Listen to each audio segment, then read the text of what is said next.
pagi. Mohon maaf, tadi itu saya salah pencet ini. Saya masuk yang tanggal 7, jadi masih digunakan terus ruangnya itu.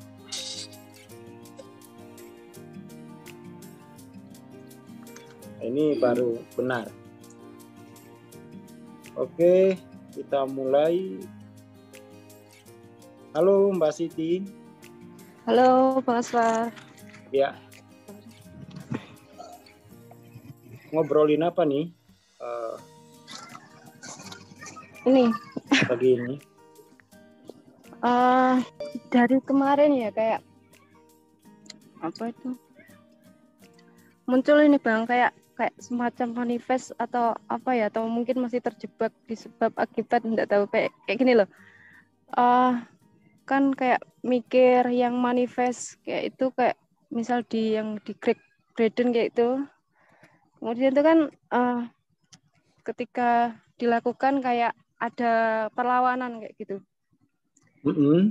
Perlawanan itu jadi ketika misal itu mengakses rasa itu bisa kayak bersyukur, misal kayak seolah-olah itu udah terjadi, tapi kemudian muncul perlawanan rasa kok gini tapi gini lah. Itu ketika terus berkali-kali itu aku sadar perlawanannya itu adalah tentang ini, takut sama ibuku kayak gitu. Soalnya gini ya, misalnya kayak ini masalah kan, misal tentang keuangan itu kan aku enggak berani kan ngomong jujur, itu enggak berani.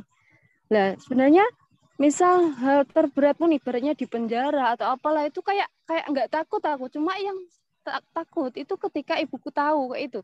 Lah rasa takut ketahuan itu sebenarnya kan udah dari dulu, maksudnya dari kecil itu mungkin sebabnya beda-beda, cuma rasanya seperti itu gitu.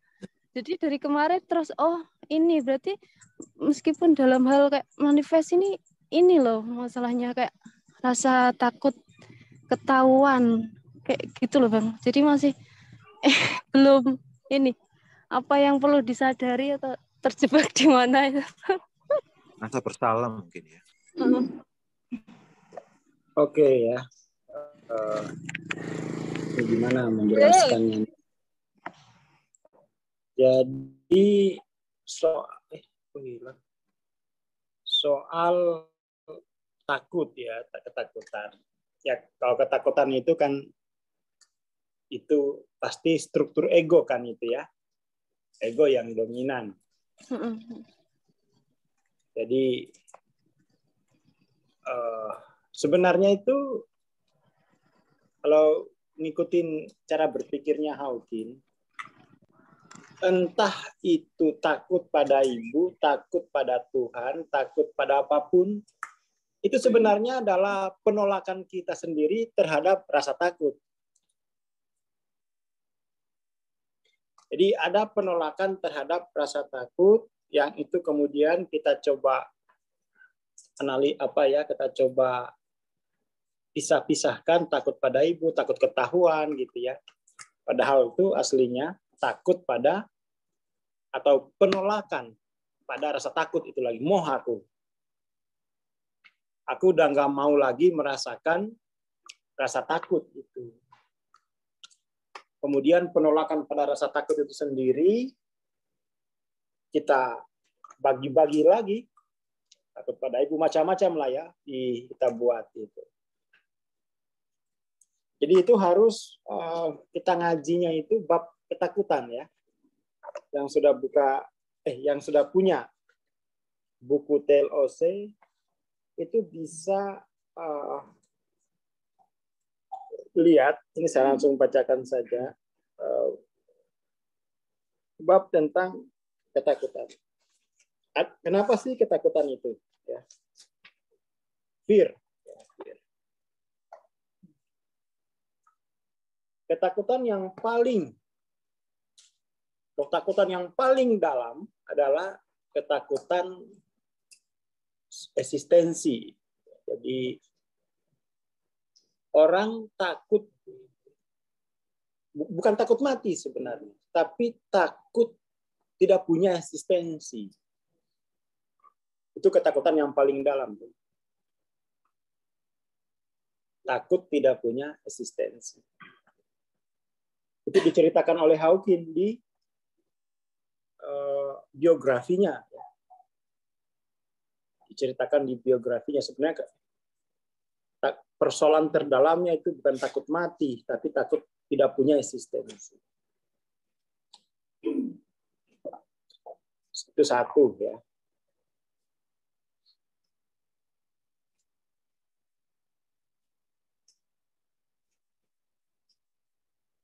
Terus kemudian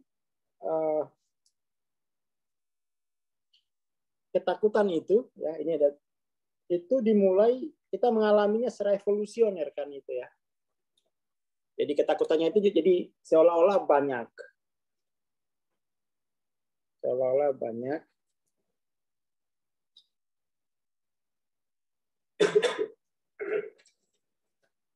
Dan itu apa ya, obatnya itu satu, diterima. Penerimaan terhadap ketakutan itu sendiri.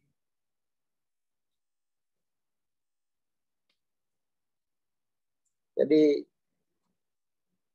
ujung dari ketakutan pokoknya cuma itu tadi, takut kehilangan eksistensi. Maka di situ kemudian itu kita perlu belajar kayak apa ya, nature of self ya. Nature of self itu kan kita tidak punya eksistensi. Eksistensi kita itu nunut.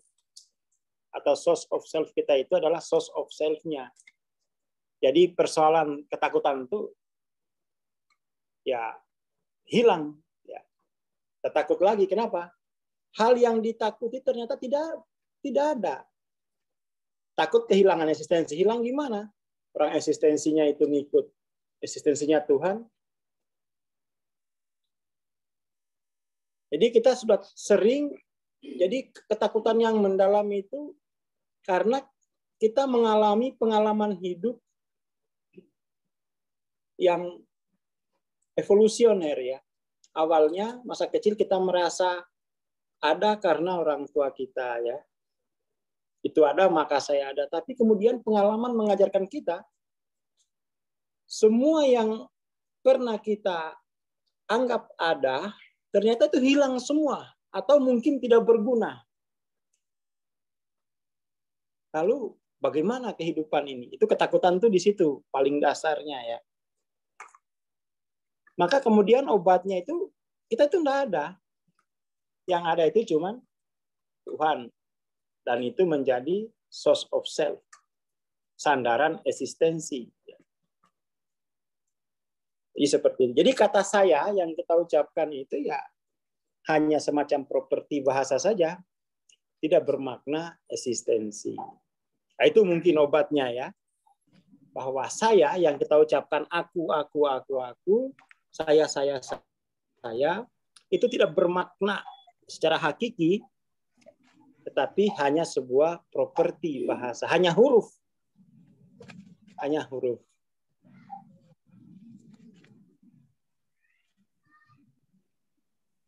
Jadi itu.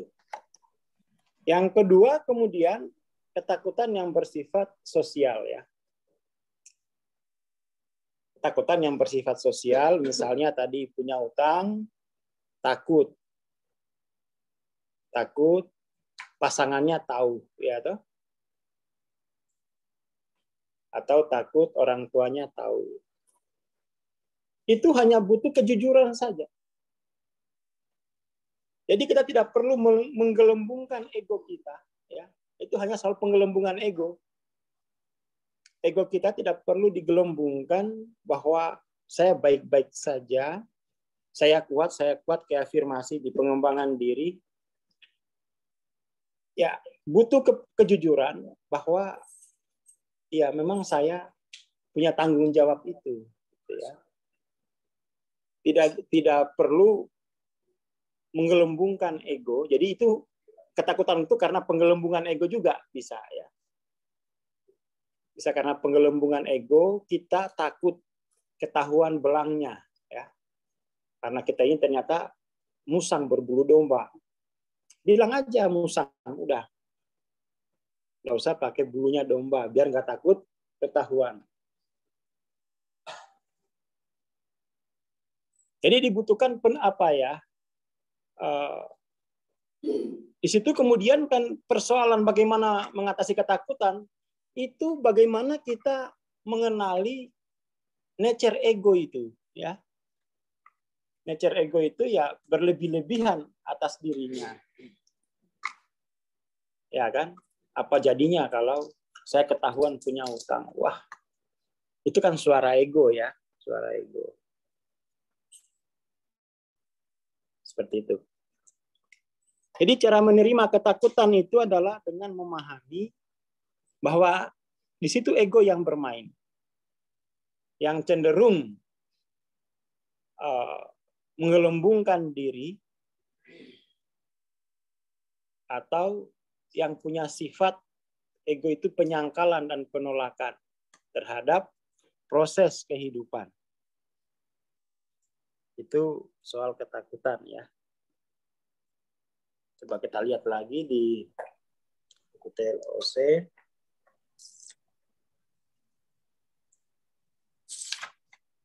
Jadi ketakutan itu lebih kepada kita tidak mengerti ya. Kebingungan yang dalam tentang diri kita. Baik dalam dimensi spiritual maupun sosial.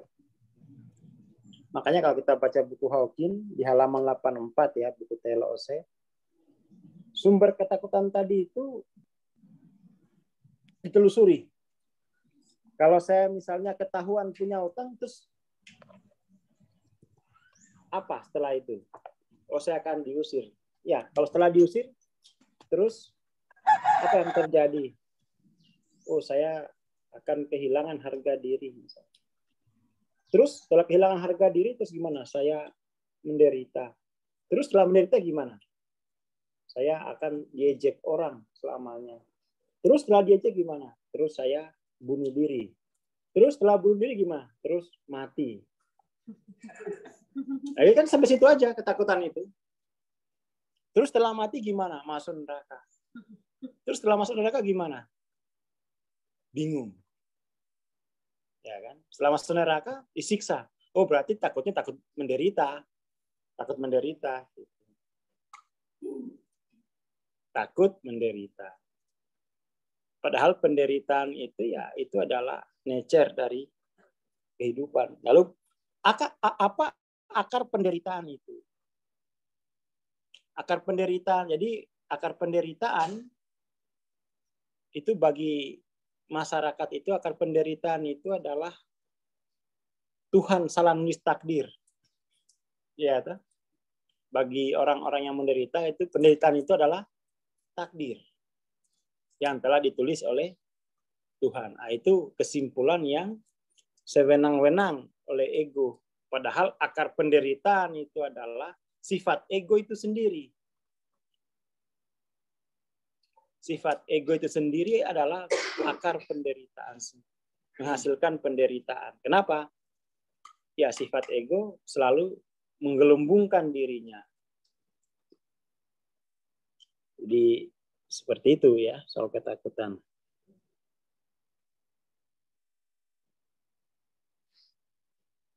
Sebenarnya bukan nggak siap dengan kemungkinan terburuk. Dia menolak, ego itu menolak kebenaran bahwa sumber penderitaan adalah dirinya sendiri gitu. Ego itu nggak mau ketahuan belangnya bahwa sumber penderitaan adalah dirinya sendiri. Kenapa? Setelah ego mengetahui sumber penderitaan dirinya sendiri, maka dia tidak punya alasan untuk menolak dilarutkan, kan gitu ya. Jadi seperti itu Mbak Sani. Jadi bukan nggak siap menerima kemungkinan, tapi ego menyangkal bahwa dirinya adalah penyebab penderitaan. Dia nolak, bukan aku penyebabnya, Tuhan di luar sana penyebabnya.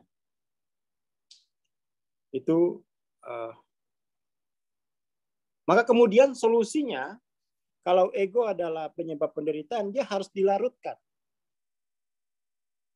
Dengan apa? Dengan kepasrahan, bukan dengan terapi.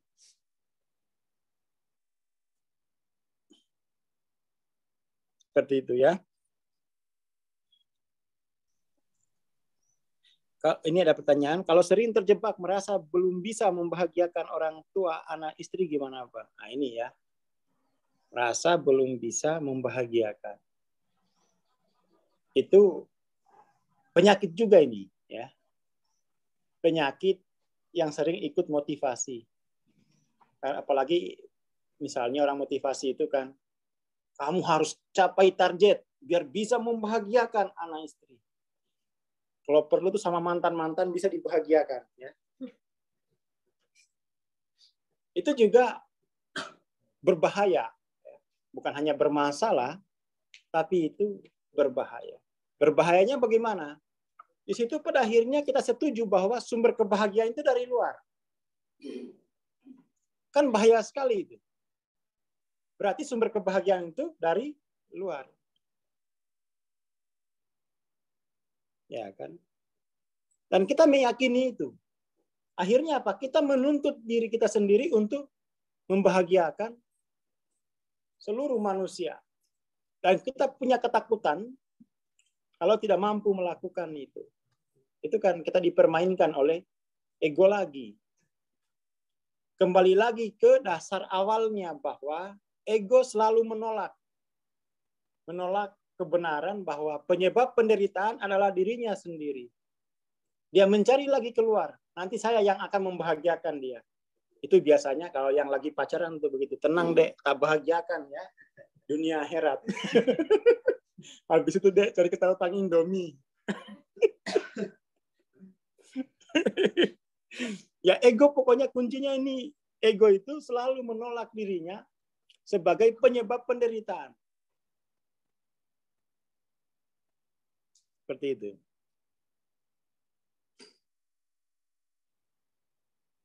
Itu poinnya ya.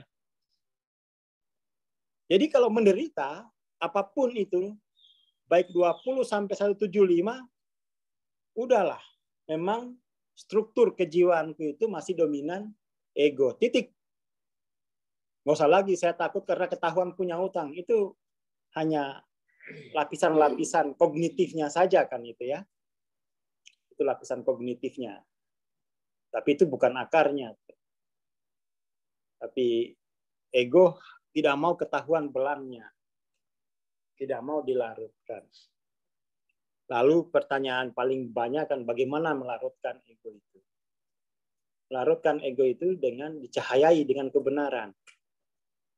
Ya, kan? Dicahayai kebenaran. Hanya itu larut. Hadirnya cahaya kebenaran itu otomatis melarutkan ego. Kalau datang lagi, cahayai lagi. Kalau datang lagi, cahayai terus. Sampai kapan? Ya, tidak ada sampai kapannya. Karena itu nature. Ya. Karena itu nature. Seperti itu. Itu ya, Mbak Siti? Ya, siap. Jadi sederhanakan konsepnya. Ternyata kalau aku takut itu berarti nature ego. Terus tapi kok banyak ini Bang, pikiran-pikiran. Ini nanti begini. Itu hanya cara ego untuk menyembunyikan dirinya sebagai sumber penderitaan. Gitu ya? Ya. Oke. Karena babnya sudah selesai, ya simple. Terima kasih. Assalamualaikum warahmatullahi wabarakatuh. Waalaikumsalam warahmatullahi wabarakatuh. Terima kasih. Waalaikumsalam warahmatullahi wabarakatuh. Terima kasih Bang Aswar, terima kasih Mbak Siti, teman-teman. Insya Allah besok kita dengan Bang Dani ya Insya Allah. Assalamualaikum warahmatullahi wabarakatuh.